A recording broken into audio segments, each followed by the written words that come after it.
Now, our buddy Evan Daniels from Fox Sports was also in Chicago at the McDonald's All-American event. And after Andrew Wiggins made some waves with some comments about being a part of the best class in history at Kentucky, we asked Evan, is UK in a better position now after John Calipari's visit last week? I think Kentucky's in great position with Andrew Wiggins. I think they've certainly improved their position over the last couple weeks. And, Andrew Wiggins is a guy that really doesn't know when he's going to make his college choice. I'm not sure he fully knows where he wants to go at this point, but I do think Kentucky's in great shape. He's down to the 4 schools: Kentucky, Florida State, Kansas, and North Carolina. But at this stage, I think Kentucky's got to like their positioning.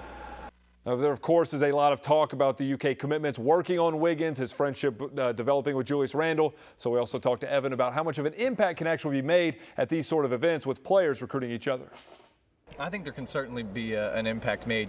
He's playing with Julius Randle, and he's playing with Dakari Johnson, and he's going to interact with these guys and spend time with them in the hotel. And there's 6 McDonald's All-Americans for Kentucky here already, and I'm sure they're all recruiting him and giving him their pitch. And I think Andrew Wiggins sees that at Kentucky, if he is with all these guys and surrounded by the Harrison twins and James Young, they could be pretty elite company next year on the basketball court. And I think that, in my opinion, I think that if he were to go there, that they would be the odds-on favorite to win the national title. And I think Andrew probably sees that.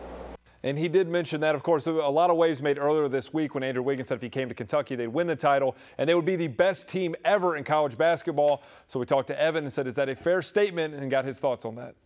I mean, if he went there, I couldn't pick against Kentucky to be the national champions next year. I think they would be the odds-on favorite. I think they may already be, even without Andrew Wiggins. But if he were to go there, it gets to the point where it's absolutely ridiculous. They already have the #1 recruiting class that I've ever seen. You throw Andrew Wiggins, who I think is arguably the best prospect that I've seen since I've been evaluating high school players, and it kind of takes it to a different level. It ramps it up. And, John Calipari keeps one-upping himself.